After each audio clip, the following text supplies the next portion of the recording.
안녕하세요. 시험 어땠어요? 힘들었죠? 4교시가. 예. 예. 4교시 2개만 낫지. 논문이 써야 돼서. 아, 소설이 아니고 논문이었어요? 그 좀 좋았겠네, 그러면. 네. 그러니까 이제 각 교시에 4문제, 그 다음에 1교시에 10문제 선택하면 되는 거고, 선택 외의 문제는 좀 어려워도 괜찮은데, 4교시, 아마 4교시에서 힘드셨을 거예요. 이번 시험을 보면은,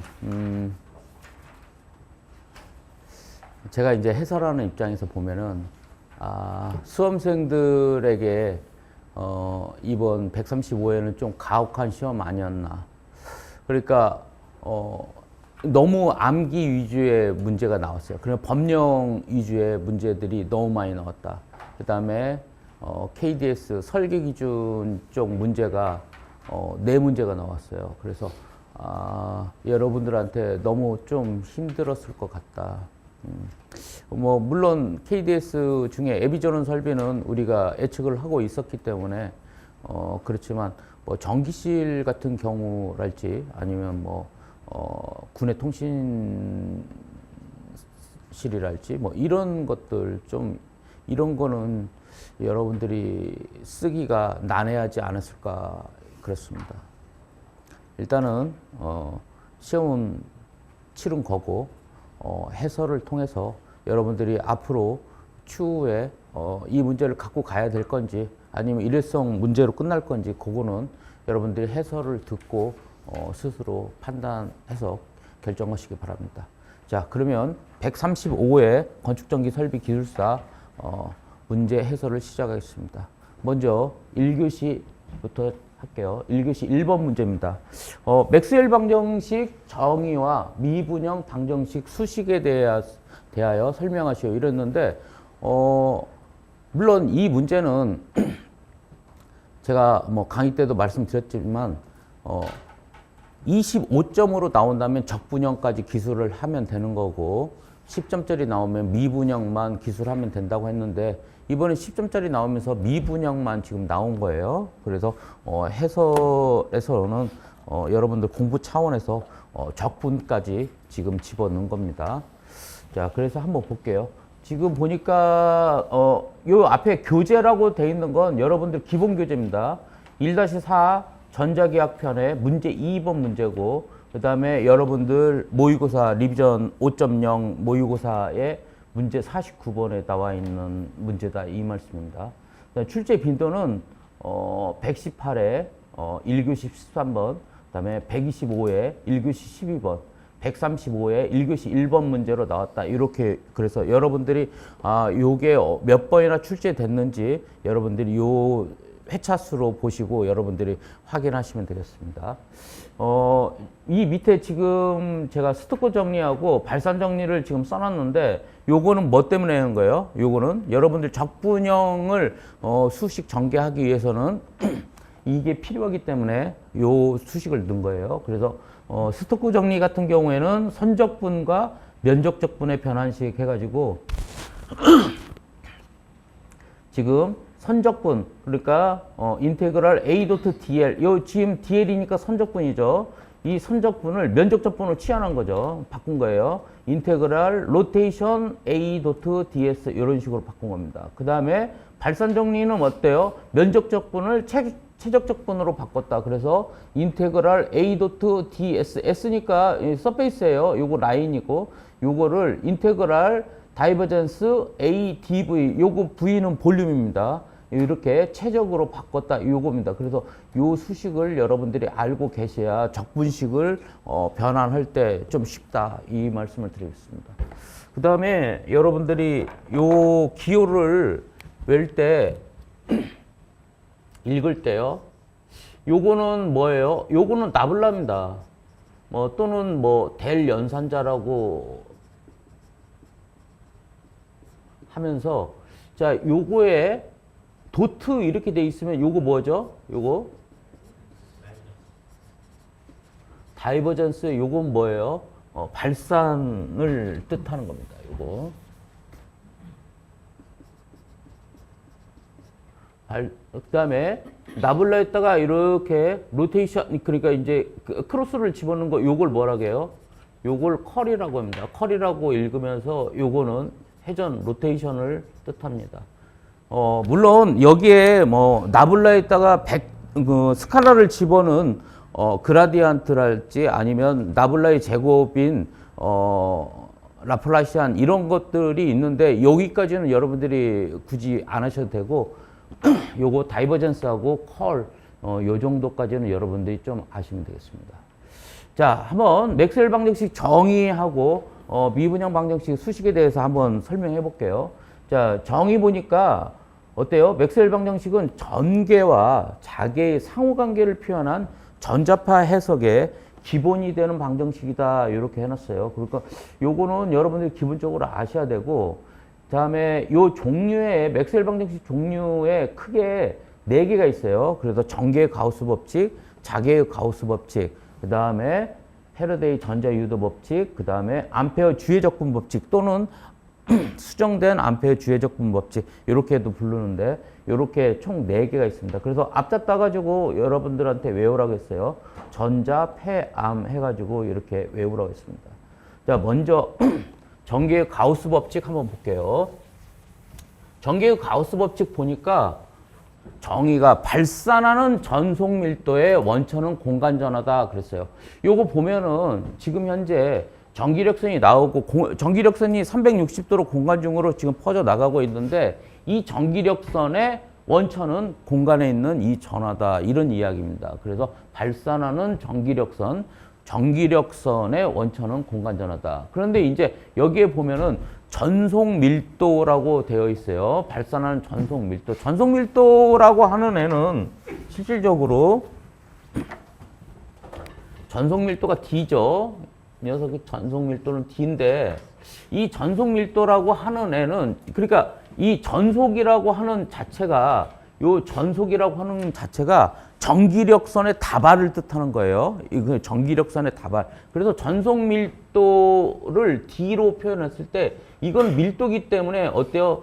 면적 S분의 그 다음에 어떻게 전하량 뭐 여기서는 뭐 Q라고 표현할 수밖에 없는 게 이 전하에 의해서 어떻게 해요? 전기력선이 나가기 때문에 이렇게 S분의 Q 이런 식으로 표현을 합니다.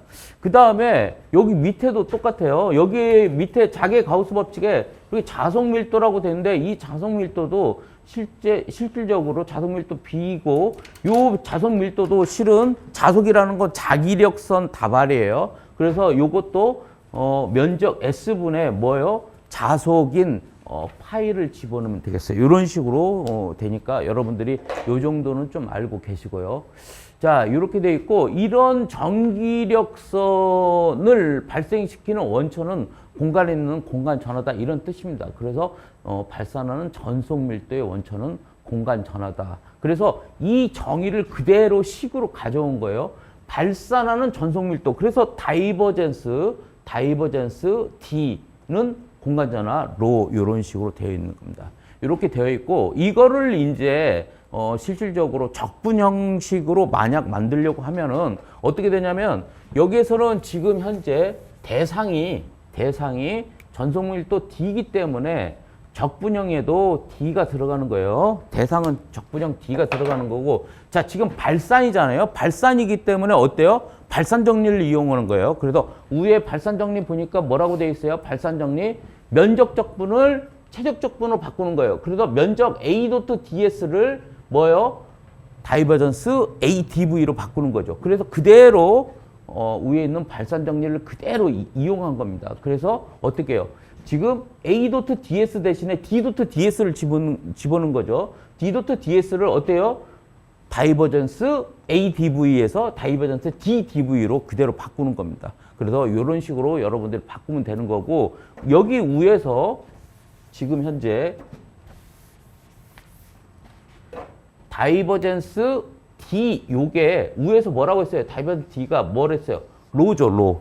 그렇기 때문에 이 다이버전스 D 대신에 여기 그대로 로만 집어넣고 수식 전개하면 그대로 나오는 겁니다. 이런 식으로 적분형은 어떻게 해요? 적분형은 그대로 위에 있는 거 그대로 대입하면 바로 나오게끔 돼 있어요. 그래서 여러분들이 미분형만 아시고 그 다음에 위에 스토크 법칙이랄지 발산 정리를 그대로 적용하면은 적분형은 쉽게 풀 수 있다. 이렇게 아시면 되겠습니다. 그 다음에 이제 자기의 가우스 법칙이에요. 자기의 가우스 법칙 보니까 발산하는 자속 밀도는 없다 이랬어요. 즉 이건 뭐냐면 나오는 자속은 반드시 들어간다 이렇게 표현했는데 자기력선이 어떻게 해요? N극에서 나와가지고 어디요? S극으로 들어가는 거예요. 그렇기 때문에 실질적으로 공간 중으로 발산하는 자속 밀도는 전혀 없는 거죠. 즉 자기력선이 바깥으로 나가지는 않는다는 겁니다. 자기력선 나오면은 반드시 S극으로 들어가니까요. 그래서 발산하는 자속은 없다. 그래서 여기 보면 다이버전스 자속 밀도 자속이에요. 그러니까 다이버전스 B가 제로다 이렇게 되는 거고 요것도 똑같아요. A 도트 DS를 다이버전스 A DV로 바꾸는 거예요. 이렇기 때문에 A 도트 DS를 B 도트 DS로 바꾸는 거죠. 지금 여기 대상이 B니까요. 이렇게 되고 다이버전스 B DV로 바꿔놓고 위에 다이버전스 B가 제로니까 요거에 뭐요? 제로를 집어넣는 거죠. 제로 적분하니까 그대로 제로가 나온다. 이렇게 여러분들이 아시면 되겠습니다.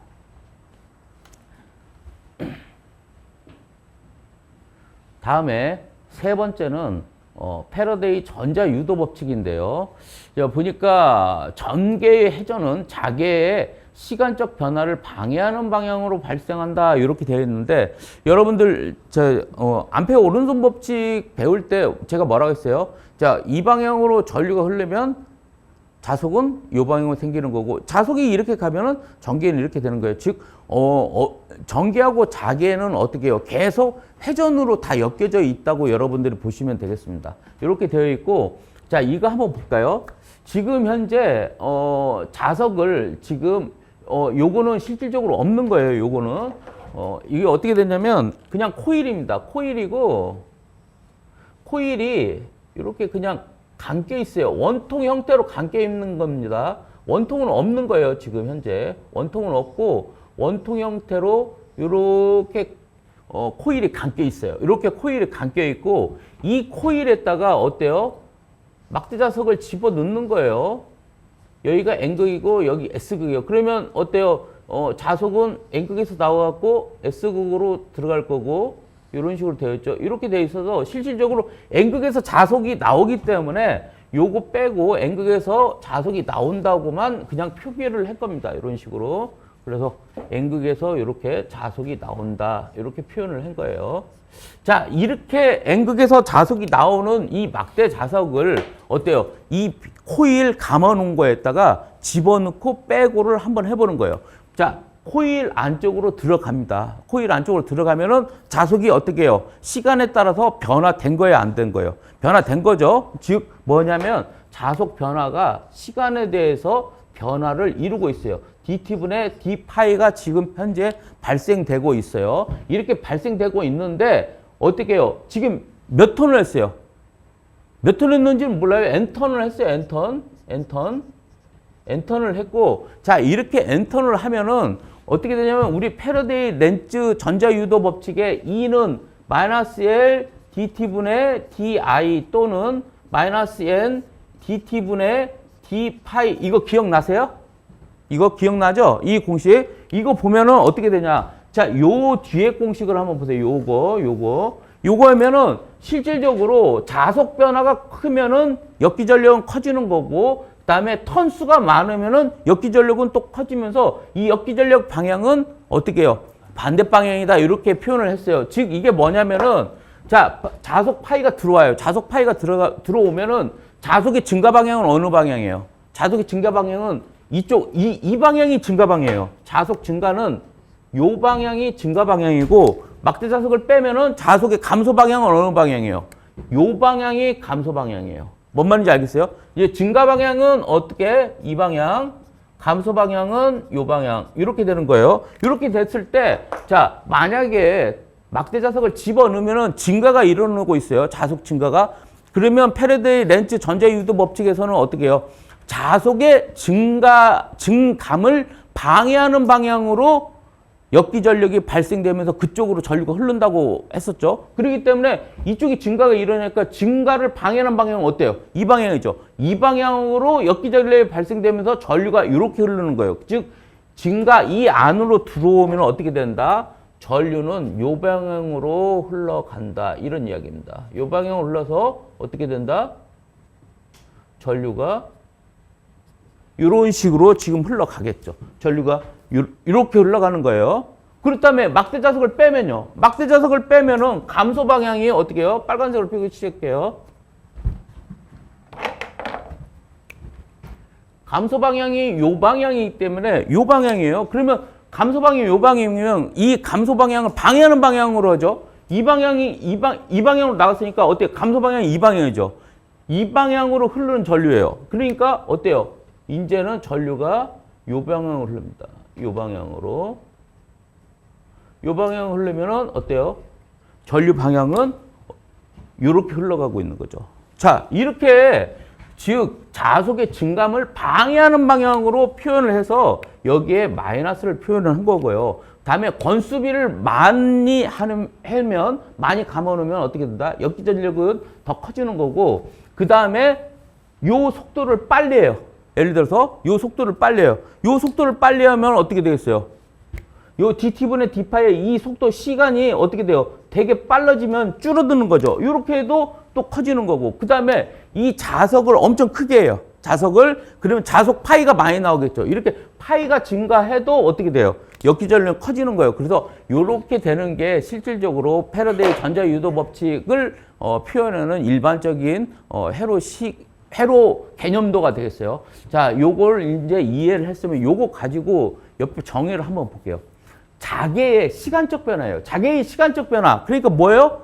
dt분의 d파이를 이야기하는 겁니다. dt분의 d파이인데 여기는 어떻게 해요? 라운드 t분의 라운드 b로 표현한 거예요. 즉, 이 b는 어차피 자속 파이하고 똑같은 거고 요 라운드는 어때요? 편미분이에요. 편미분. D도 미분이고 라운드는 편미분인데 이 편미분은 뭐냐면은 그러니까 만약 공간 같은 걸 미분을 하려고 할 때 만약 X축, Y축, Z축이 있어요. 그러면은 내가 X축만 미분을 하겠다. 그러면 라운드 X분의 라운드 Y축만 미분하겠다. 그러면 라운드 Y분의 라운드 이런 식으로 어느 하나만 미분하려고 할 때 이런 라운드 표시를 하는 겁니다. 즉 이거는 뭐예요? 시간에 대해서만 미분을 하겠다는 겁니다. 편미분 기호예요. 그러니까 그냥 dt분의 d하고 똑같아요. 라운드 t분의 라운드나 dt분의 d나 일단 의미적으로는 똑같은 겁니다. 그 다음에 시간의 변화를 시간적 변화를 방해하는 방향으로 했어요. 역기전력 지금 마이너스 나왔죠. 그래서 여기에 마이너스 표현을 한 거고요. 이렇게 된 게 어때요? 이제 전압이 나왔죠. 역기전력이라는 전압이 나왔어요. 그래서 이제 실질적으로 전개를 표현한 거고, 그 다음에 어때요? 자속이 들어가면은 전압은 어떻게 해요? 전류는 회전하는 거고, 전류가 들어가면 자속은 회전하기 때문에 어떻게 해요? 여기에 회전한다고 표현을 하는 거예요. 이렇게 돼서 로테이션 E가 마이너스 라운드 T분의 라운드 B고, 그 다음에 여기에 이제 적분형을 보면은 대상은 뭐예요? 전개 2죠. 그래서 전개 2로 놓은 거고 실질적으로 스토크스 정리해 보면 어때요? 인테그랄 선적분을 면적적분으로 바꾸는 거예요. 인테그랄 A 도트 dl을 어떻게 해요? 인테그랄 로테이션 A 도트 ds로 바꿨어요. 아까 위에 공식을 보시면 그래서 A 대신에 2를 집어넣으면은 이런 형태가 되고 그 다음에 이 형태로 변화된 거에서 여기 로테이션 2가 뭐라고 돼 있어요? 라운드 t분은 라운드 b잖아요. 요거 그대로 집어넣으면 인테그랄 인테그랄 라운드 t분의 라운드 b 집어넣고 여기 마이너스 있으니까 마이너스는 바깥으로 빼가지고 이런 식으로 적분형이 나온 겁니다. 그러니까 여러분들이 25점짜리 나오더라도 겁먹지 마시고 스토크스 정리하고 발산 정리만 여러분들이 알고 있으면은 어렵지 않게 풀 수 있다. 이렇게 아시면 되겠습니다. 자, 다음에요. 암페어 주의 적분 법칙인데요. 이거는 엄밀히 따지면 수정된 암페어 주의적분 법칙입니다. 그러니까 이제 암페어가 이 주의적분 한 거는 실질적으로 전도전류만 가지고 했어요. 그런데 이제 맥스웰이 보니까 전도전류 외에도 변이전류가 있어서 변이전류까지 맥스웰이 추가를 한 거예요. 그렇기 때문에 실질적으로 암페어 주의적분 법칙보다는 수정된 암페어 주의적분 법칙이다. 이렇게 표현하는 게 맞습니다. 즉, 실질적으로 암페어는 여기까지만 말한 거예요. 여기까지만 말하고 맥스웰은 어떻게 해요? 변이전류까지 이제 표현을 한 겁니다. 그래서 엄밀히 따지면 수정된 암페어 주의적분 법칙 이렇게 하는 게 맞습니다. 한번 보겠습니다. 자, 여러분들 지금 이런 회로가 있어요. 이런 회로가 있는데 이런 회로에 이제 여기에서 전류를 흐른 거예요. 이제 전류를 이렇게 흘러니까 실질적으로 도선의 전류가 흐르면은 전도전류예요. 이 도선의 전류가 전류 흐르면 어때요? 전류 주위로 자속이 발생돼요. 그래서 이제 이런 도선 주위에다가 나침판을 놓은 거예요. 나침판을 놓으니까 어때요? 이걸 교류를 하면은 한 번은 플러스 됐다, 한 번은 마이너스 됐다. 이런 식으로 일초에 120번을 왔다 갔다 하지 않습니까? 이렇게 하니까 여기 있는 어때요? 나침판이 계속 도는 거예요. 이게 플러스 마이너스 계속 바뀌니까 이렇게 바뀌었는데 여기에 콘덴서가 있어요. 콘덴서 사이에는 뭐가 있어요? 절연체가 있는 거죠. 이 절연체가 있는데 그러면 절연체 때문에 전류가 안 흐를 거라고 생각하고 나침판을 놨는데 이 나침판도 바뀌는 거예요. 이렇게 바뀌어서 사람들이 생각한 거예요. 콘덴서 안에 절연체 안에 전류가 안 흐르는데 이렇게 전류가 흐르는 것 같이 보이네? 이렇게 해서 요거를 콘덴서 내외에 흐르는 가상의 전류다고 생각해가지고 요걸 변이전류라고 이제 용어를 만들어낸 거예요. 실질적으로 변이전류가 저번에도 시험이 한번 나왔고 저번에도 제가 이제 해설을 했는데 이런 변이전류를 그래서 어떻게 해요? 이걸 그대로 표현을 한 겁니다. 맥스웰이. 그래서 이 변이전류에 의해서도 이 콘덴서 옆에서 나침판이 회전을 한다. 그렇기 때문에 실질적으로 전도전류와 변이전류에 의해서 어떻게 된다? 자기가 회전하는 꼴이다. 이렇게 해서 로테이션 H가 J 플러스 라운드 T분의 라운드 D다. 이렇게 표현을 한 겁니다. 이렇게 표현했고 적분형 할 때는 어떻게 돼요? 선적분이니까요. 그 스토크 정리니까요. 선적분을 면적적분으로 바꾸는 거죠. 그래서 대상은 H니까 H 도트 DL을 어때요? 로테이션 H 도트 DS로 바꾸고 로테이션 H가 J 플러스 라운드 T분의 라운드 D니까 그대로 집어넣은 거죠. 그대로 집어넣고 그대로 푸는 거죠. 그래서 인테그랄 J 도트 DS하고 인테그랄 라운드 T분의 라운드 D DS를 그대로 푼 거예요. 그래서 인테그랄 J 도트 DS를 어떻게 해요? I로 나온 거죠. 그러니까 J 앞으로 나가고 인테그랄 1ds 이러면 어떻게 해요? 그냥 S만 나오겠죠? 그러면 S하고 J하고 곱하면은 어떻게 돼요? 전류 I가 나오는 거죠. 전류 밀도라는 건 전류 나누기 S니까요. 면적 S니까. 그런 식으로 해가지고 여러분들이 적분형을 풀면 되겠어요. 그래서 실질적으로 1번 문제 같은 경우는 여러분들이 기본 문제고 실질적으로 면접에서 기존에는 면접에서 많이 나왔었는데 이제 최근에는 면접 문제였었는데 여러분들한테 10점짜리 25점짜리로 출제할 수 있는 근거가 됐다. 그래서 총 몇 번 나왔다? 이번까지 해갖고 3번 나온 거예요. 자, 계속 1교시만 나왔는데 뭐 이제 2교시, 2, 3, 4교시 25점짜리로 나올 수 있는 가능성이 있는 거죠. 자, 다음은 2번 문제입니다. 한국전기설비 규정 KEC에서 정의하는 보호도체 단면적 선정 방법을 설명하시오 이랬어요. 자, 교재에 접지설비의 문제 2번 모의고사 문제 150분 문제입니다. 관련 근거는 KEC 142.3.2고요. 그다음에 출제 빈도 보니까 뭐 KEC 나오기 전부터 접지도체나 보호도체 나와 있는 것들이 있어서 쭉 요 보호도체의 전체 나와 있는 빈도로 따져보니까 상당히 많이 나왔죠. 그러니까 요거는 앞으로도 계속 출제될 가능성이 있는 거다. 여러분들이 갖고 가셔야 되는 겁니다. 자, 다음에 보호도체의 정의인데요. 감전에 대한 보호 등 안전을 위해 제공되는 도체다. 그래서 지락고장 시 고장전류에 기한회로를 만들어갖고 감전을 방지하기 위해 사용하는 도체다 하는데 여러분들 그냥 개념적으로 보호도체가 어느 쪽인지 한번 보겠습니다. 자, 여러분들 주접지 단자함이 있어요. 이렇게 주접지 단자함이 있고 이게 뭐다? 주접지 단자고, 근데 이 주접지 단자에다가 이제 밑에 뭐 메쉬 접지가 됐던 아니면 그냥 일반 독립 접지가 됐던 이런 접지를 연결할 때 이게 이제 접지극이에요. 이게 접지극. 접지극하고 주접지 단자하고 연결되는 이걸 뭐라고 한다? 이걸 접지 도체라고 부릅니다. 접지 도체라고 하고, 다음에 이제 노출 도전부. 여러분들이 그냥 알기 쉽게 뭐냐면 분전반이라고 생각하시면 돼요. 분전반 외암. 그러니까 노출 도전부가 이제 분전반 외암이라고 여러분들이 아시면 되겠습니다. 그냥 M으로 표시하고 얘네들을 이제 이런 주접지 단자함에다 연결을 하는 거죠. 이렇게 연결하는 이걸 뭐라고 해요? 이걸 보호도체 P라고 합니다. 이게 보호도체 P예요. 자, 그 다음에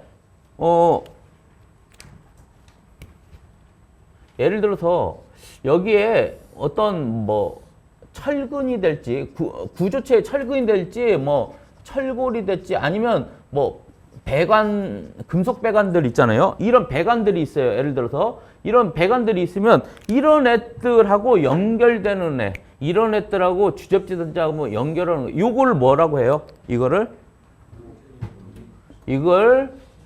보호 등전이 본딩 도체라고 부릅니다. 이렇게 되는 거고, 그 다음에 자, 암스 리치 내 2.5m 이내에 접근할 수 있는 이런 만약 분전반하고 분전반 사이가 2.5m 이내예요. 이럴 때는 어때요? 감전보호를 위해서 전이차에 의해서 감전 당할 수 있기 때문에 이럴 때 여기에 이렇게 서로 연결하는 거. 이렇게. 그 다음에 또 노출 도전부하고 이런 개통의 도전부거든요. 개통의 도전부하고 2.5m 이내로 들어와 있을 때 이렇게 연결하는 거. 이걸 뭐라고 해요? 이걸 보호 등전이 본딩 도체라고 부른다. 안 나오네요.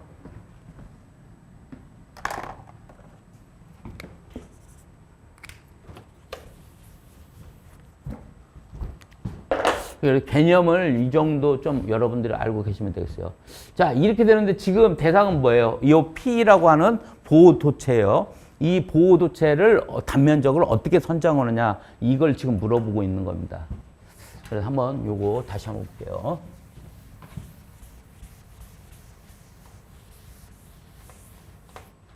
자, 보호도체 단면적 선정. 자, 보니까 표에 의한 방법이 있고 계산식에 의한 방법이 있어요.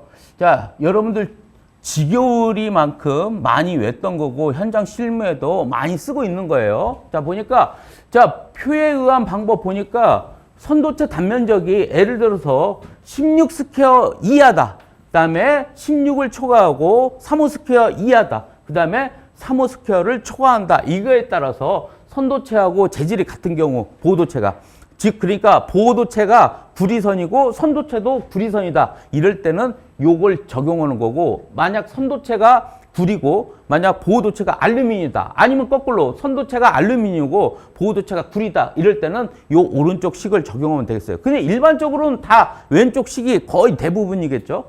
알루미늄을 쓰는 경우에는 거의 뭐 임시 가설 정도밖에 없으니까요. 일반 본전기에서는 알루미늄 거의 다 안 쓰지 않습니까?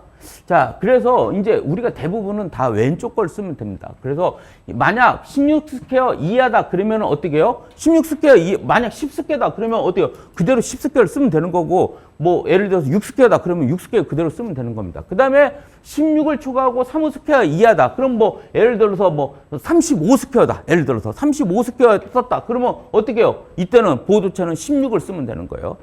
그 다음에 35스퀘어를 초과한다. 예를 들어서 뭐 50스퀘어다. 그러면 어떻게 해요? 2분의 S니까 2분의 50이니까 뭐 25예요. 그러면 25니까 25 초과하는 거 뭐 쓰면 되겠어요?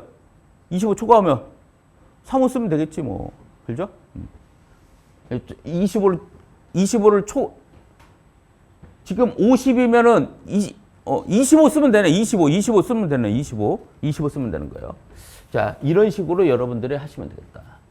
그 다음에 이제 계산식에 의한 방법이에요. 계산식에 의한 방법은 이거 제가 뭐라 했어요? 이거 외기 힘드니까 어떻게 해요? I-자승 T는 KS의 제곱 이렇게 표현하면 여러분들이 절대 까먹지 않는다고 했어요. 자, 이 공식 그대로 이용하는 겁니다. 자, K 값은 일반적으로 몇 집어넣으면 된다? 143이요. 그래서 자, K 값 보니까 뭐예요? XLP 같은 경우에는 143, PVC 같은 경우는 115 정도 적용하면 되겠어요. 다 여기 I는 여러분들이 그냥 고장 전류로 보시면 되겠고, 요 시간 T가 실질적으로 5초 이하 적용할 때만 이걸 쓰는데 여러분들 그냥 0.5초 정도 적용하면 되겠어요. 실은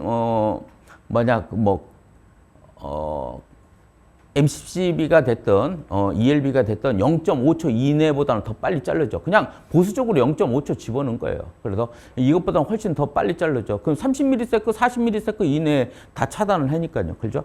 자, 그래서 이렇게 한번 적용하면 되는 거고, 이런 표나 계산식에 의한 방법으로 한 게 어때요? 요 3을 무조건 만족해야 돼요. 이 3은 뭐냐면 기계적 강도에 대한 의미입니다. 그러니까 보도체가 케이블의 일부가 아니거나 선도체의 동일 외암에 미설치됐을 경우, 요 이야기는 뭐냐면 보도체가 단독으로 갔을 때예요. 그냥 동일 외암으로 들어갔다든지 아니면 뭐 4P짜리 해갖고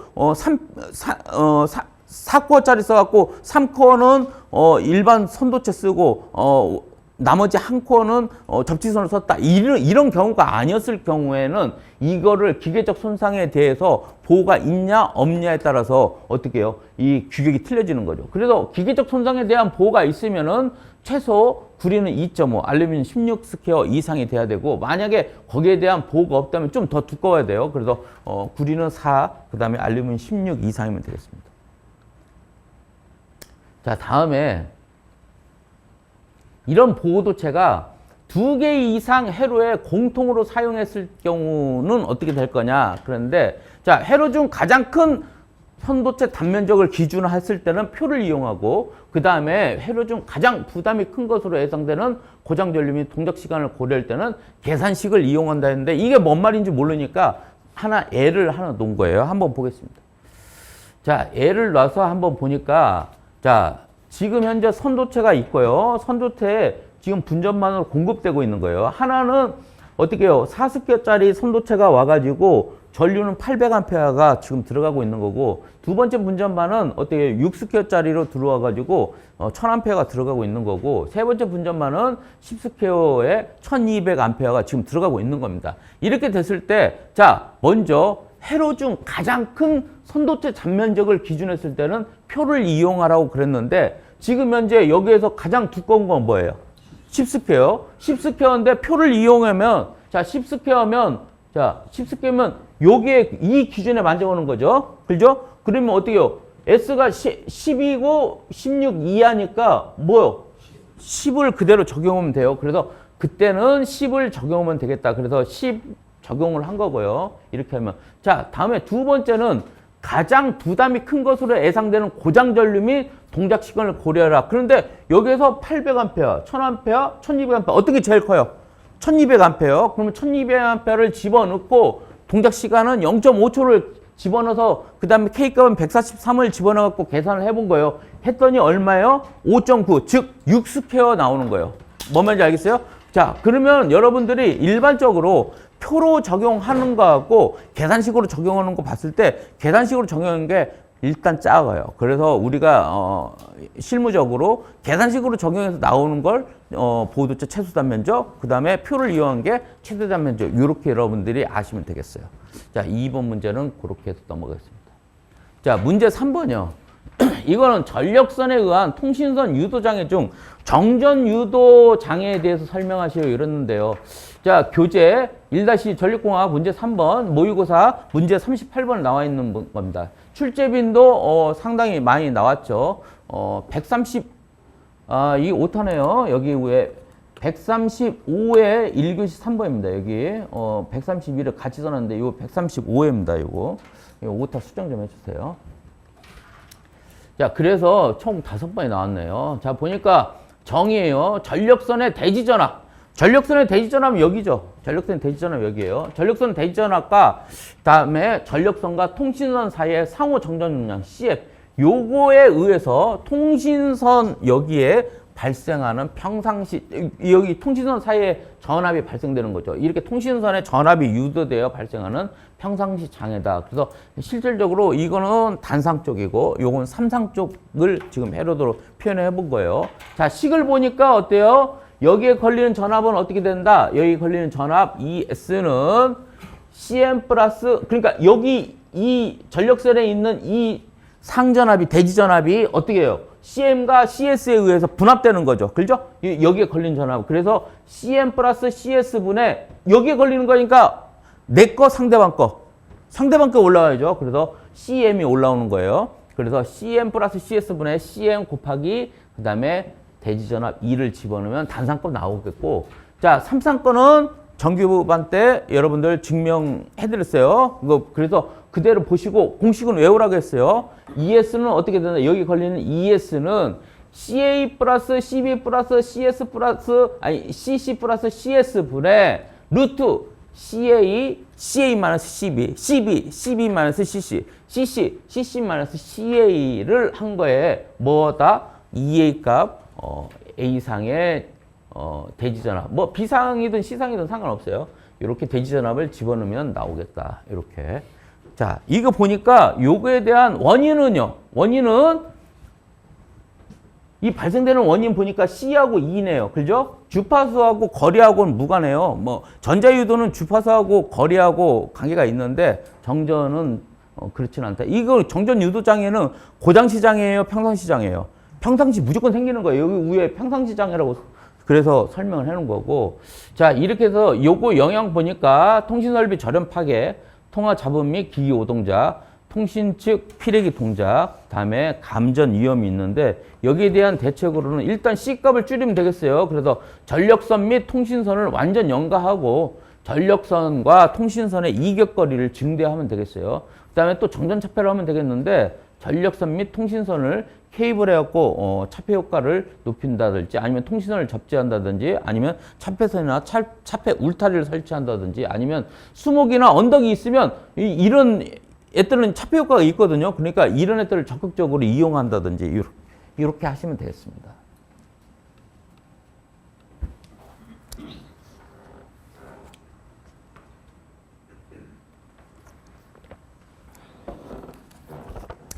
다음은 4번이네요. 자, 4번인데 등전입 본딩이에요. 등전입 본딩. 자, 등전입 본딩인데 실질적으로 KC에서 말하는 등전입 본딩은요. 이게 여러분들 등전입 본딩은 총 3가지를 배웠어요.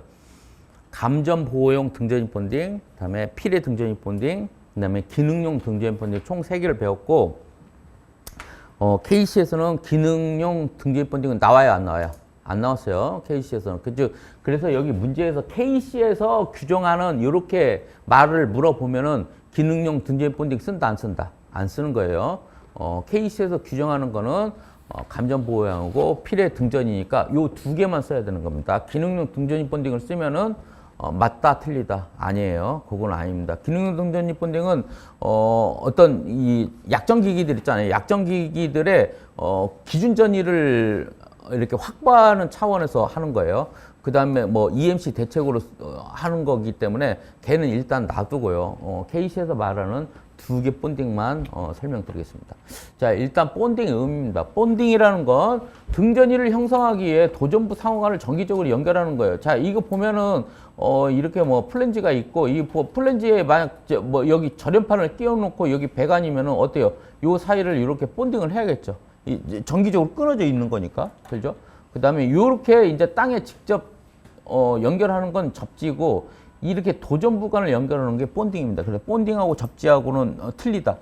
실무적으로 막 여러분들 헷갈려가지고 하시면 안 되는 거고 일단 본딩은 이런 식으로 되어 있다. 자, 다음에 한번 볼게요. 등전입 본딩 보니까 감전보호용하고 필의 등전입 본딩을 2개로 나누고 감전보호용은 보호 등전입 본딩, 보조 보호 등전입 본딩, 비접지 국부 등전입 본딩 이렇게 돼 있고 그다음에 필의 등전입 본딩은 금속재 설비의 등전입 본딩, 이입 설비 등전입 본딩, 내부 필의 시스템 이렇게 돼 있는데 이거 봐봐요. 이게 뭐냐면은 감전 보호용 등전입 본딩은 전이차를 없애가지고 인체 전이차에 의해서 전격이 가해질 수 있잖아요. 이거를 줄이기 위한 본딩이에요. 이렇게 하는 본딩인데, 자, 보호등전이 본딩은 아까 뭐였어요? 보호등전이 본딩 도체 아까 기억나요? 그러니까 뭐예요? 보호등전이 본딩 도체는 그쵸? 이제 저희 뭐 구조체 본딩하고 그다음에 직접 주저지 단자에다 연결하는 거예요. 이게 이제 보조 보호 등전이 본딩이고, 그다음에 보호 등전이 본딩이고, 그다음에 보조 보호 등전이 본딩은 어떻게 돼요? 이거는 노출 도전부하고 노출 도전부, 그다음에 노출 도전부하고 개통의 도전부를 연결하는 거예요. 근데 이게 언제일 때? 사람이 동시에 접근할 수 있는 동시 접근 가능 거리, 즉 암스 리치, 즉 2.5m 이내일 때만 그런 거예요. 2.5m 넘어가면은 안 되는 거예요. 보통 사람 팔이 자기 키 정도 된대요. 자기 키. 그러면 아무리 서구 사람들, 그러니까 뭐 서양 사람들 키 큰 사람이 오더라도 어때요? 2.5m, 이거 뻘쳐갖고 2.5m는 안 된다 이거죠. 그래서 2.5m로 암스 리치를 잡은 것 같아요. 자, 그래서 이런 보조보호 등전입 본딩은 그렇게 2.5m 이내. 그 다음에, 자, 비접지 국부 등전입 본딩은 뭐냐면은, 똑같아요. 보조보호 등전입 본딩 같이 이렇게 해요. 이렇게 하고, 자, 보조보호 등전입 본딩은 서로 본딩 해놓고, 그 다음에 이 본딩을 어떻게 해요? 접지 단자함 때문에 등전입 본딩 접지 단자함에다 연결을 해야 돼요. 그런데 비접지 국부 등전입 본딩은 어떻게 하냐면, 밑에 있잖아요. 밑에가 절연판이에요. 절연판. 뭔 말인지 알겠어요? 그러니까 걔는 접지한다 안 한다? 접지 안 해요. 그래서 여러분들이 좀 그런 걸 좀 알아두시면 되겠어요. 그래서 실질적으로 여기 위에 거 보면은 보호 등전입 본딩은 어디하고 한다? 주접지 단자하고 개통의 도전부를 하기 때문에 개통의 도전부는 뭐가 있어요? 철근이랄지 철골이랄지 아니면 배관, 금속 배관. 그래서 뭐예요? 건축물 구조물의 외부 인입 각종 금속재 배관. 그러니까 이거는 수도관, 가스관 이런 애들도 기고 구조물에 철근, 철골 이런 애들도 해당이 되는 거예요. 그 다음에 보호 등전입 본딩은 어떻게 된다? 요 안으로 들어오네. 근데 이제 실질적으로 이 안에 들어오는 건 무조건 본딩 하는 게 아니고요. 여러분들 개통의 개통 접지별 자동 차단 기억나요? 그래서 그런 전원의 자동 차단이 조건이 불만족했을 때 하는 거예요. 그러니까는 이게 만족됐다. 그러면은 굳이 안 해도 상관없어요. 왜 그러냐면 이 뭐 본딩을 안 해도 어때요?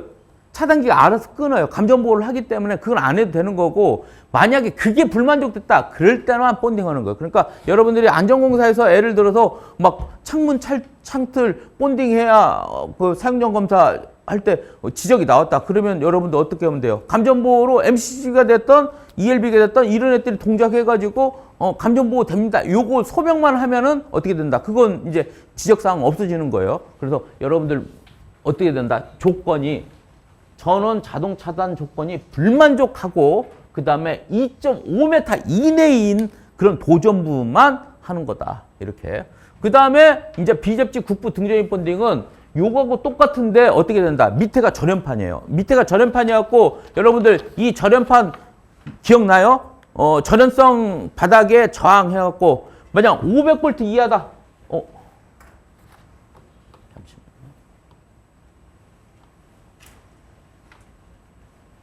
만약 500V 이하다. 그 다음에 500V 초과다. 그러면 500V 이하면 얼마 이상이에요? 50kΩ 이상이고, 그 다음에 500V 초과면 얼마예요? 100kΩ 이상이면 된다. 그래서 여러분들 이 정도는 좀 알아두시고, 그 다음에 이제 필의 등전입 본딩입니다. 필의 등전입 본딩. 필의 등전입 본딩은 뭐냐면요. 자, 예를 들어서 필의 설비가 있어요. 외부 필의 설비예요. 외부 필의 설비가 있어갖고 내격을 맞아서 이게 수뇌부 맞아서 인화도선 해갖고 이렇게 쭉 내려와요. 예를 들어서 이렇게 내려오는데, 만약 인화도선이 내려오고 있는데 이 인화도선하고 예를 들어서 옆에 구조물하고 가까이 붙어 있어. 그러면 어때요? 이 안에 불꽃이 생길 수 있어요. 이런 불꽃 방지를 위해서 멀리 떨어치든지 아니면은 절연을 하든지 아니면 가까이 붙으면은 떨어질 수 없고 절연도 안 되면은 어때요? 그냥 본딩을 해버리는 거야. 위험한 불꽃 방지를 위해서. 자, 이렇게 하기 때문에 그러면 그 대상은 뭐냐? 금속재 설비, 그 다음에 인입 설비, 그 다음에 내부 피리 시스템 이러거든요. 자, 그래서 금속재 설비는 뭐냐면요. 여러분들 그 구조물에 있는 철근, 철골 이런 애들 있죠. 그런 애들 지금 본딩하겠다 이거예요. 그 다음에 인입 설비는 뭐냐? 들어오고 있는 인입 배관들, 그 다음에 뭐 인입 배관들이 뭐 수도관이 됐든 가스관이 됐든 금속으로 돼 있으면 이런 애들 어디에서 했냐면 인입 들어오는 그 첫 단에서요. 그러니까 만약에 지하로 이렇게 들어왔어요. 건물 내로 들어왔어요. 그러면은 밸브 이제 들어왔고 밸브가 있잖아요. 이 밸브 껴서 이제 이 두 개 배관을 연결하려면 뭐 밸브를 놓고 연결을 하잖아요. 그러면 첫 번째 밸브 이웃 단에서 거기에서 이제 본딩하면 되겠어요. 자, 이렇게 하는 거고, 다음에 내부 피레 시스템 같은 경우는 뭐냐면 내부에 설치되는 전기, 전자 이런 기기들 있잖아요. 이런 애들하고 지금 본딩을 하면 되겠습니다.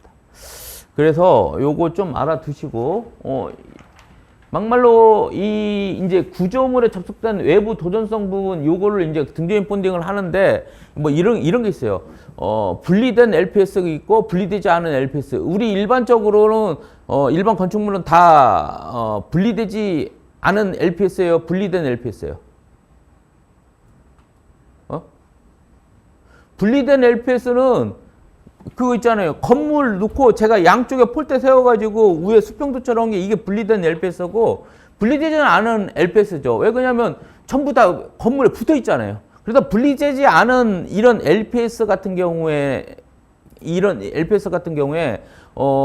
우리가 지하 0.5m, 그 다음에 20m마다 어떻게 수평 환산도체를 이렇게 돌려야 돼요. 이렇게 수평 환산도체를 돌려야 되는데, 그래서 BCY를 돌립니다. BCY를 돌리는데, 이거를 안 하기 위해서는 어떻게 하냐. 구조체의 인하도선을 본딩을 하면, 인하도선을 구조체 철근이나 철골하고 본딩을 하잖아요. 그러면 어떻게 되냐면, 이걸 안 돌려도 돼요. 그러니까 구조체 자체를 이 이 도체로, 인정을 해주는 거예요.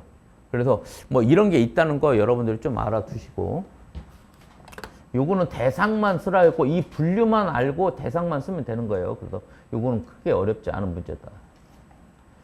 자, 다음에 축전지의 충전 방식에 대해서 다음 항목을 설명하시오. 부동 충전, 정유기 용량 선정. 자, 이거 되게 실질적으로 많이 했던 거죠. 그죠? 교재에 나오고 모의고사 나왔던 거고 출제 빈도는 그래도 이 충전 방식에 대해서는 꽤 몇 번 나왔네요. 자, 일단 여러분들이 이게 이제 초기 충전하고 사용 중 충전이 있고 사용 중에 충전이 있고 초기 충전이 있고 사용 중에 충전은 어때요?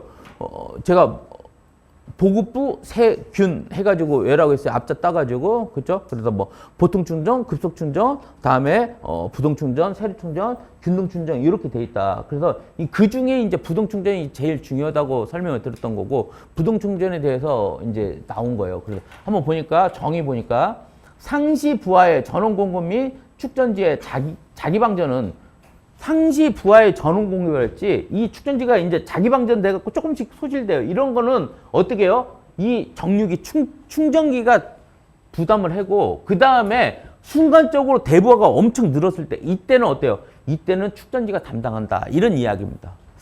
자, 이렇게 하니까 축전지가 어때요?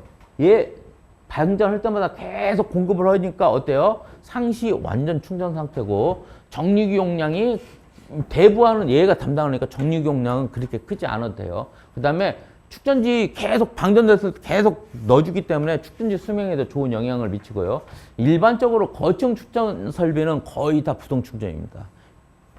다음에 정유기 용량 선정 요거 용량 선정을 하는데 자 보니까 정유기 출력 전류 는 어디요? 요 ID죠. 자, 정유기 이게 입력측이고 이게 정유기 출력측이에요. 정유기 입력측에 교류 전압, 교류 전류, 정유기 측은 직류 전압, 직류 전류 이렇게 돼 있어요. 이 정유기 출력 전류 ID는 축전지에 들어가는 IC 전류와 부하에 들어가는 IL 전류로 나눠지는 거죠. 그래서 ID는 IC 플러스 IL이다. 이렇게 되는 거고. 자, 정유기 여기 입력 용량 한번 볼까요? 정유기 입력 용량. 이쪽이에요. 요쪽에. 이쪽에 보니까 자, 삼상이에요. 삼상이니까 어때요? 입력 용량 P는 루트 3 VI 하면 되겠죠? 그래서 P는 루트 3 V 곱하기 IAC 그대로 집어넣은 겁니다. 이렇게 된 거고 이거를 출력 형태로 바꾸면 어떻게 되겠냐 이거예요. 자, 일단은 자,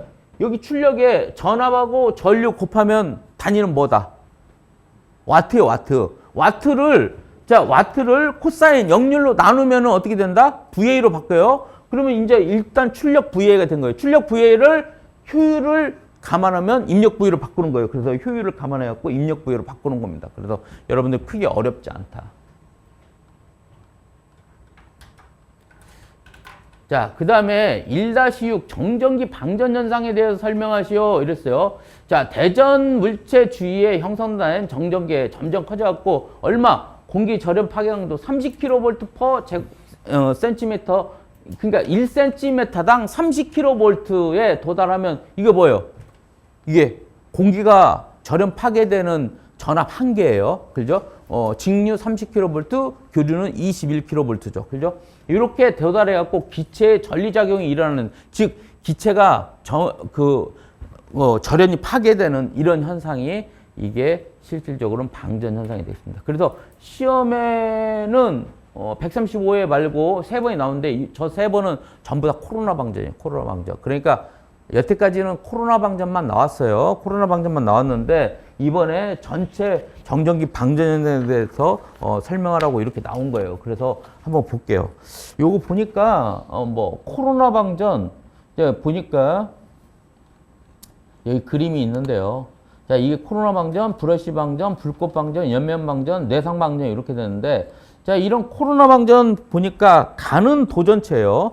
가는 도전체 고전위로 축적되거나 접지도체가 고전계 영역에 있을 때 발생하는 방전 현상. 그래서 좀 이 간을 따라 이렇게 여러분들 아시면 되겠고, 요거 코로나 인계 전압은 좀 여러분들이 외워놔야겠죠.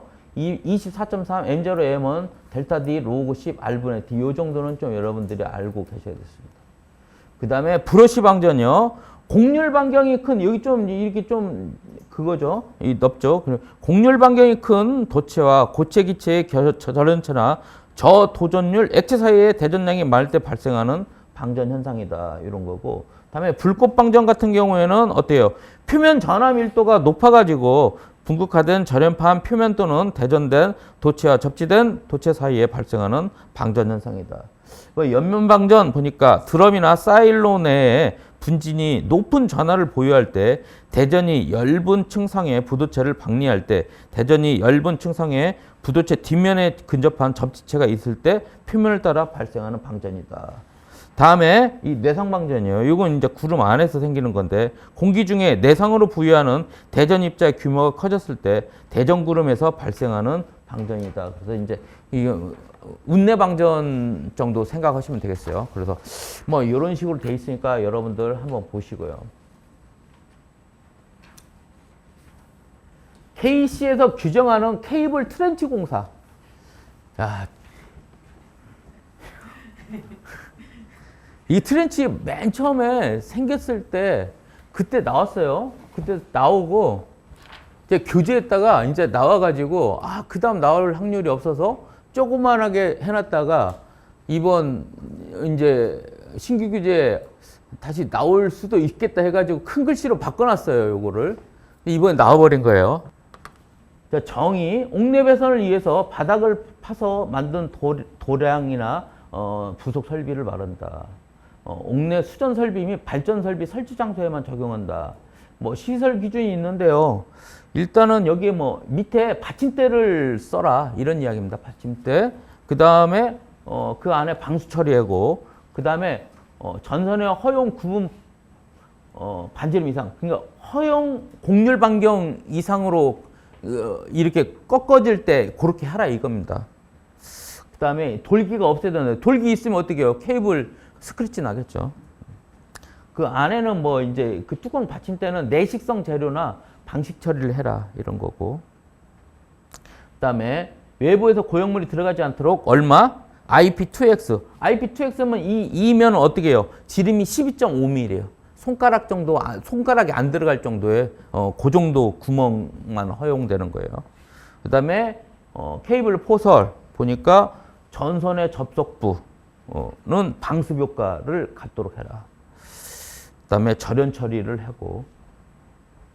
그다음에 케이블은 2m 이내 간격으로 받침대를 설치를 해라. 그다음에 전선에 물리적 손상을 주지 마라. 그다음에 수관이나 가스관 등을 설치하지 마라. 트렌치 안에. 그다음에 방화구획을 관통하면은 불연성 물질로 충전해라. 그다음에 금속재는 접지해라. 이렇게. 저도 여러분들한테 그거 제가 여기다가 줄 쳐왔어요. 줄 쳐왔어. 중요 단어만 여러분들한테 말씀드리려고 줄 쳐. 힘들죠? 진짜 힘들어요. 야, KDS 24년도에 엄청 많이 개편됐어요. 물론 예전에 국토부에서 나온 건축전기 설비 설계 기준이라는 게 있었어요. 아직 그 수준까지는 지금 안 된 것 같아요. 아직도 계속 개정되고 있는 거고 완전히 완벽하리만큼 완성체는 아니다. 근데 이제 시험이 거기에서 지금 KDS에서 이번에 4문제로 나오고 4문제. 여러분들한테 너무 힘들어요. 한번 보겠습니다. 국가건설 기준 KDS 3210-111에 규정하는 전기설비 시설 공간. 그러니까 이게 이제 전기설비 시설 공간이면 전기실, 발전기실, 뭐 축전기실, 그다음에 EPS실 뭐 이런 애들을 말한 거예요. 이런 실들에 대한 계획에 대해서 다음 항목을 설명하시오. 자, 우리가 이런 게 고려사항이 나오면 건축적, 환경적, 그다음에 전기적 고려사항 요 정도는 공부를 했었는데 그 고려사항 이전에 기본 기능이에요.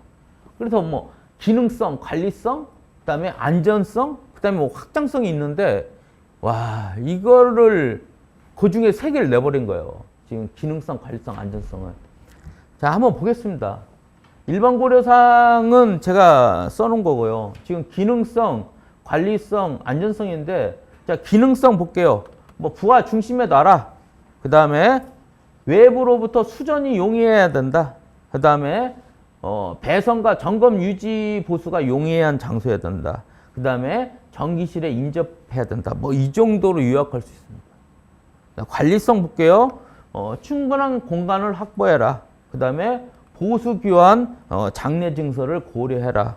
그 다음에 반입 반출 통로를 확보해라. 안전성 볼게요. 건축물과 사람에 대한 안전성을 고려해라. 그 다음에 하중을 고려하고 소음과 진동에 대해서도 고려해라. 그 다음에 건조한 장소여야 된다. 다음에 환기장치를 설치해라. 다음에 물 사용 공간과 완전히 구획해라. 다음에 침수 방지를 위해서 개구부 높이를 결정해라. 다음에 감전 보호, 그다음에 피난할 수 있는 통로를 확보해라. 그다음에 내진 설계를 해라. 뭐 요 정도. 기타 사항으로 봤을 때는 EPS는 뭐예요? 건축물 중심부에 따라. 그다음에 또 넓이도 어느 정도 확보하고 방수턱을 설치해라. 그다음에 내화 구조를 만들어라. 그다음에 통신실 같은 경우에도 환기 장치를 해라. 다음에 하여튼 뭐 다른 설비하고 간섭도 고려해라. 뭐 이런 식, 이 정도, 이 정도까지만 여러분들 좀 알고 계시면 되겠습니다. 다음에 분산형 전원요. 분산형 전원 개통의 연계 시 다음 각 항목의 전기 품질에 대해서 설명하시오. 자, 이번에 분산형 전원 개통 연계 시 고려사항이 문제가 2문제 나온 거예요. 1교시 나오고 다음에 25점짜리 또 나왔어요. 그래서 한번 이 1교시 문제인데 자, 직류 유입 제한, 역률, 플리커, 종합 고주파 외역률 이렇게 됐어요. 그럼 여러분들은 이거 실질적으로 어때요? 4줄이 돼요. 4줄. 그죠? 4줄 했는데 이걸 일단은 총 한 페이지가 22줄이니까 22줄로 어때요? 이제 부풀려야죠. 그래서 이제 이런 왜 얘를 해야 되는지, 왜 얘를 해야 되는지 이걸 하나씩 좀 한 줄씩 써주는 게 낫다. 그래서 한번 볼게요. 분산전은 정의하고 개통연계 정의는 써놨으니까 한번 보시고요.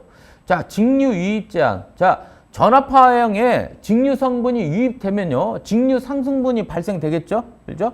그 다음에 이렇게 되면 배정용 변압기가 실질적으로 자기포화가 됩니다. 철심 자기포화가 생겨요. 이렇게 자기포화가 생겼을 때 그때 고주파 전류의 유입을 야기할 수가 있어요. 즉 결론은 직류가 유입되면은 고주파가 들어올 수 있는 여지가 있다. 이런 이야기입니다. 그렇기 때문에 직류 유입 제한을 하는데 얼마? 최대 전격 출력 전류의 0.5%를 초과하는 직류 전류를 개통으로 유입하는 걸 금지하고 있다. 이런 이야기입니다. 역류료. 이건 뭐냐면 역류를 개선을 하면은 선로의 전압 변동이 할 때 전력 손실, 유효 전력 공급 한계를 어떻게 극복할 수 있죠. 그렇기 때문에 실은 적정 역률 유지하는 게 중요한데, 그래서 분산전은 역률은 얼마? 90% 이상을 원칙으로 합니다. 그 다음에 개통에서 볼 때는 진상 역률, 그 다음에 분산형 전원 측에서 볼 때는 지상 역률이 되지 않도록 해야 된다. 이런 이야기예요. 다음에 플리커요. 시각적 자극이나 설비 오동작을 초래를 해요, 얘가. 그래서 이제 그렇게 안 되게끔 해라 이런 건데, 이건 거의 이 플리커는 그냥 선언적으로 말을 하는 거예요. 정확한 데이터를 집어넣지 않은 겁니다. 이거는 여기서는 이제 국제 플리커 기준이 바뀌었대요. 그래가지고 좀 이 여유가 있어졌어요. 그래서 수치화하지 않고 선언적인 형태만 담은 거다. 이렇게 여러분들 아시면 되겠습니다. 다음에 종합 고주파 외형률이요. 토탈 하모니 디스토션이죠. 그다음에 고주파 외형은 정기적 노이즈 한 형태예요. 그렇기 때문에 고주파 들어오면 된다 안 된다? 안 돼요. 그래서 연계 용량에 관계없이 배정계통 고주파 관리 기준에 준하는 허용 기준을 초과하는 고주파 전류를 발생하는 걸 금지했다. 그래서 어때요? 전압 THD가 얼마? 5% 이내다. 이렇게 아시면 되겠습니다. 자, KSC IC 61400-24 풍력발전기 낙뢰보호에서 풍력발전기 필해 시스템 구역 LP젯에 대해서 설명하시오. 그랬어요. 실질적으로 자, 이 그림은 제가 이제 구교재에 어때요? 신재생 NFM 문제 8번에 놨던 거예요. 놨다가 하도 안 나왔고 이번에 뺐는데 나온 거네, 이게. 그죠? 자, 자, 그렇지만 이거 LP젯은 어때요? 필해 설비편에 문제 8번에 부분적으로 이 내용은 들어 있어요. 그래서 그거 집어넣어도 상관없는 거고요. 그다음에 우리 이제 그 내용이 모의고사에도 그대로 있고. 자, 보면은 실질적으로 LP젯 제로가 있고 LP젯 1, 2, 3 뭐 쭉쭉쭉 N까지 이렇게 나올 수 있는 건데, LP젯 제로는 어디예요? 외부 구역이에요. 외부 구역이고 LP젯 제로가 외부 구역인데, 이거를 다시 분류를 하면 LP젯 제로 A, LP젯 제로 B 이렇게 할 수 있어요. 그러면 LP젯 제로 A는 일단 직경례는 안 맞을 수 있어. 그죠? 그렇지만 전자기적 영향은 받을 수밖에 없는 거예요. 근데 이제 LP젯 제로 B는 어때요? LP젯 제로 A는 직경례 맞고 전자기적 영향도 받아요. 근데 LP젯 제로 B는 직경례는 안 맞아도 전자기적 영향을 받을 수 있는 거예요. 그러니까 지금 여기서 보면은, 자, 이렇게 이걸 보고 그냥 설명을 드릴게요. 자, 지금 현재, 자, 이거 이제 풍력발전기 블레이드고요. 블레이드 선단에는 이제 피레침이 이렇게 있는 거고, 여기 이제 나셀인데, 나셀 상부에 이렇게 피레침이 이렇게 있는 거죠. 여기 뭐 풍향계가 이렇게 있고, 그 다음에 요거 타워고, 이제 타워 안에 배관이 이렇게 돼가지고, 여기 이제 전기실로 가고, 전기실 안에 뭐 배전반이 있고, 이제 바깥으로 이제 인출선이 있다. 이렇게 여러분들이 보시면 돼요. 이렇게 돼 있는데, 자, 봐봐요. 필에 직접적으로 맞는 부분이에요. 이게 맞는 부분이고, 지금 현재 여기 안에 그러니까 요 바깥에 이런, 그러니까 여기에 이제 피레침이 있고, 이게 보호각 안에가 이렇게 보호각이 있을 거 아닙니까? 이 보호각 안에는 보호가 되는 거니까 여기는 LP젯 제로 중에 B에 해당되는 거고, 보호 안에 들어가니까 이 보호 바깥은 어떻게 돼요? A로 들어가는 거예요. 뭔 말인지 알겠죠? 그 다음에 이렇게 공간 차폐를 한번 했잖아요. 이렇게 공간 차폐하면 실질적으로 낙뢰는 안 맞죠. 그죠? 이 공간이 차폐를 하고 있으니까. 그러니까 전자기적 영향도 어때요? 이 공간에서 한번 줄어들었죠. 그러니까 LPZ1. 이 공간 안에 또 하나 공간이 또 있어요. 그러면 LPZ2. 이 안에 또 있어. LPZ3. 또 있어. LPZ4. 이런 식으로 쭉쭉쭉 들어가는 거예요.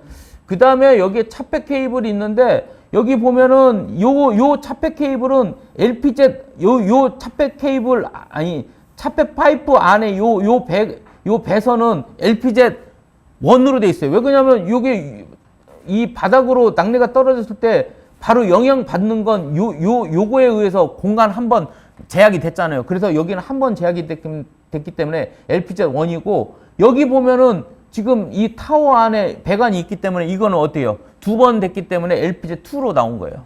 그 다음에 요 건물도 건물 안에 공간 제약 한 번 돼 있기 때문에 LPZ1. 그 다음에 이 안에 또 다시 뭐 판넬이 있다. 그러면 이 판넬 안은 LPZ2가 되는 거죠. 그 다음에 여기 나가는 인출선은 어때요? 이건 그대로 두드려 맞는 거죠. 그죠? 번개 두드려 맞으니까 이건 LPZ 제로 중에 A에 해당된다.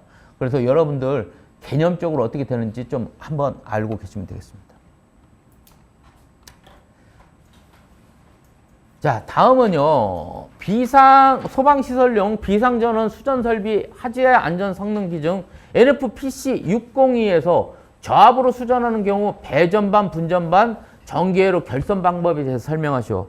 자, 지금 실질적으로 어때요? 우리가 한 건 특고압, 고압하고 그 다음에 저압에서 전기회로 결선 방법 요것만 했어요. 요것만. 그죠? 요것만 했는데 아니 뭐 배전반 분전반도 쓰래. 그렇죠?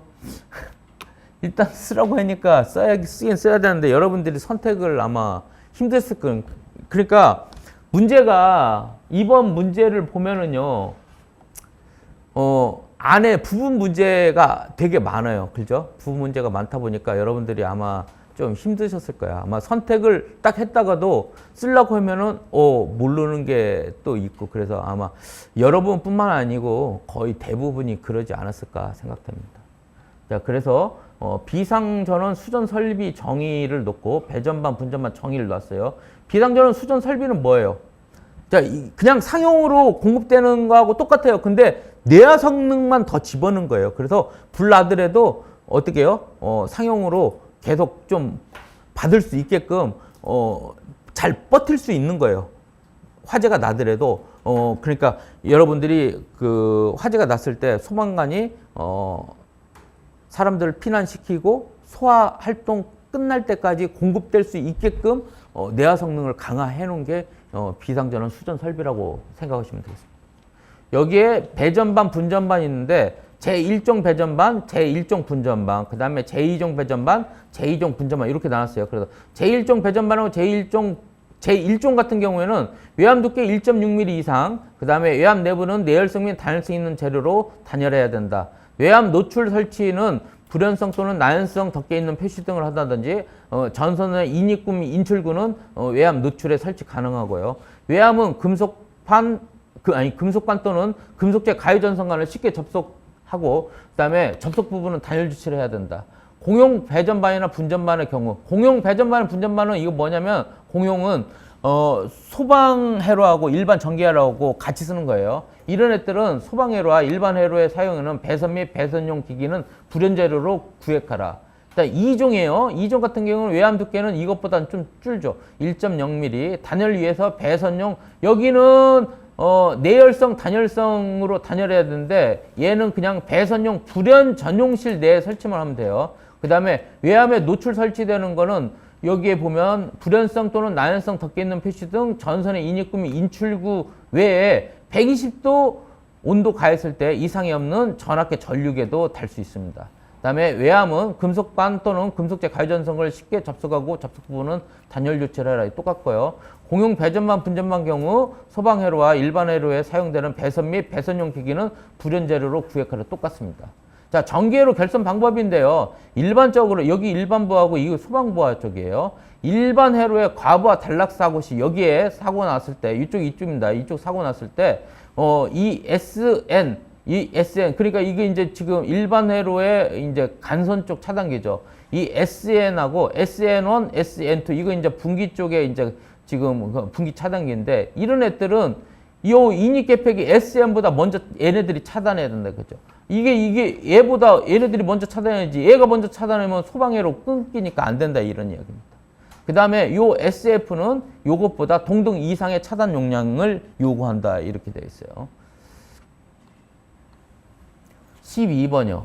군내통신실 공간 선정 시 고려사항을 설명하고 군내통신실 면적과 확보 기준에 대해서 설명하시오. 자, 이것도 KDS 321011 전기 설비 관련 시설 공간 그 다음에 요 면적 확보 기준은 방송통신설비 기술 기준에 관한 규정 19조의 별표 2하고 별표 3이에요. 자, 일반적인 군내통신실 정의입니다. 한번 보시고요. 군내통신실 공간 선정 시 고려사항이에요. 이제 그러니까 여기 보면 전기실은 어떻게 해라, 발전기실은 어떻게 해라, 축전기실은 어떻게 해라 쭉 나왔어요. 그 중에서 이제 군내통신실에 대해서 지금 나온 거예요. 그래서 한번 보겠습니다. 군내통신실 보니까 자, 집중 군내통신실하고 층별 군내통신실을 확보해야 된다 이렇게 되어 있고요. 그 다음에 워낙 배선이 많으니까 이중바닥 즉 액세스 플로어나 OA 플로어로 해야 된다 이런 이야기고 환경적으로 보면요. 일단 지상에 놔라.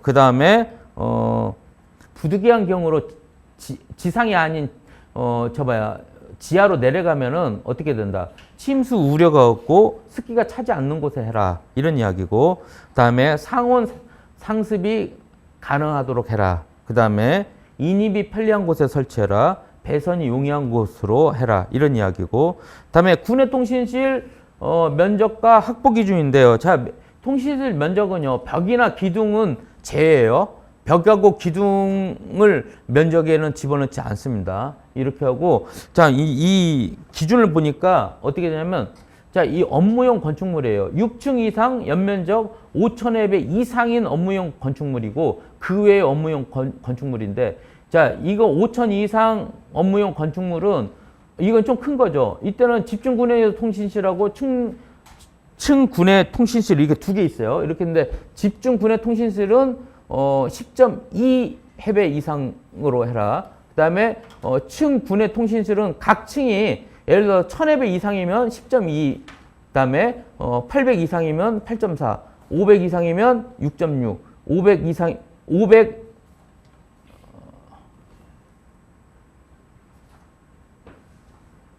오타가 하나 있는 것 같은데요, 이거에. 그죠?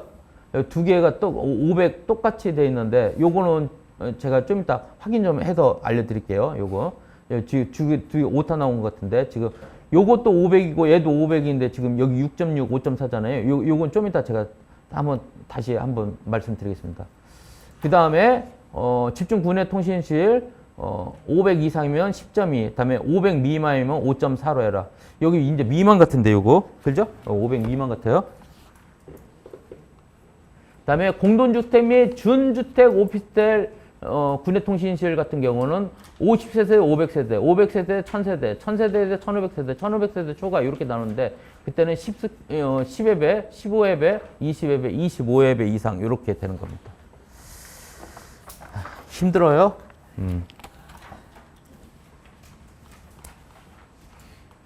자, 13번이요. 조명 용어입니다. 강도하고 희도요. 조도하고 강속발산도 그렇죠.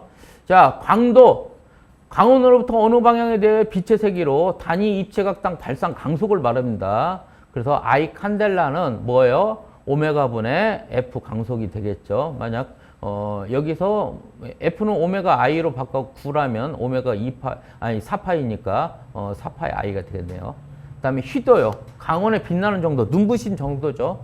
어느 방향에서 본 발광면의 단위 투영 면적이에요. 그러니까 단위 투영 면적이니까 만약 9면은 어떻게 해요? 파이의 아래 자승이 되겠죠.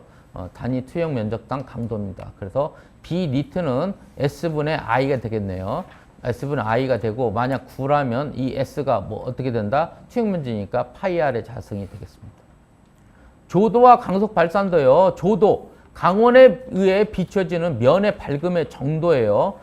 단위 면적당 입사 강속입니다. 근데 광속 발산도도 똑같아요. 어느 면에서 발산되는 광속의 밀도로 물체면의 단위 면적당 발산 광속. 얘는 단위 면적당 들어오는 광속이고 얘는 단위 면적당 나가는 광속이에요. 그거 면적이 그게 틀린 거예요. 이제 그 식을 보면요. 면적당 광속, 면적당 광속 이건 똑같아요. 근데 얘는 들어오는 광속이고 얘는 나가는 광속이기 때문에 일단은 식은 똑같아도 구분을 하기 위해서 얘는 룩스, 라디안 룩스 이렇게 R자를 붙인 거예요. LX, 여기는 RLX 이렇게 차이를 둔 겁니다. 그래서 E는 S분의 F, E는 S분의 F 똑같은데 단위만 라디안 룩스 이렇게 된 겁니다. 자, 그 다음에 이 조도는 이 법선 조도가 있죠. 이렇게 어떤 대상물에 대해서 그대로 직하 조도라고 할 수 있죠. 요 법선 조도가 그대로 수직으로 들어오는 거예요. 그 다음에 이 바닥면에 대한 수평면 조도, 그 다음에 벽면에 대한 수직면 조도로 해서 자, 이거 S분의 F를 자, 이게 만약 9다면 4파이 아래 자성이 되는 거고 그 다음에 여기 F가 4파이 I죠. 여기 위에서 F가 4파이 I 9라면 이렇게 나와서 요거 R자성 I가 나오거든요. 그러니까 E는 S분의 F도 되고 E는 R자성분의 I가 돼요. 그래서 이 R자성분의 I가 이게 법선조도가 되는 거고 여기에다가 법선조도에다가 코사인 세타를 집어넣으면은 수평면 조도 그 다음에 사인 세타를 집어넣으면은 어떻게 해요? 이 수직면 조도가 되는 겁니다. 자, 광속 발산도는요. 지금 S분의 F는 똑같아요. R자성분 I 똑같거든요. 그런데 자 봐봐요. 이게 이제 광속이 들어와 갖고 이 어떤 물체에 투과를 했어요. 그러면 투과 광속 발산도. 만약 반사를 했어요. 그러면 반사 광속 발산도가 됩니다. 그래서 어떻게 해요? 반사 광속 발산도는 R로, 투과 광속 발산도는 R 타워 이렇게 되는 거고 요건 결국 로 반사율에다가 어떻게 해요? 조도 2를 곱한 거하고 같고 이거는 투과율에다 조도 2를 곱한 거하고 같아요. 그래서 요 관계 여러분들이 좀 알고 계시고 요 정도까지만 기술해 주면 좋겠습니다. 요거는 여러분들 그냥 참고하라고 제가 놓은 거니까요. 이렇게 해서 1교시 해설을 마치고요. 다음 시간에 2, 3, 4교시 해설을 진행하겠습니다.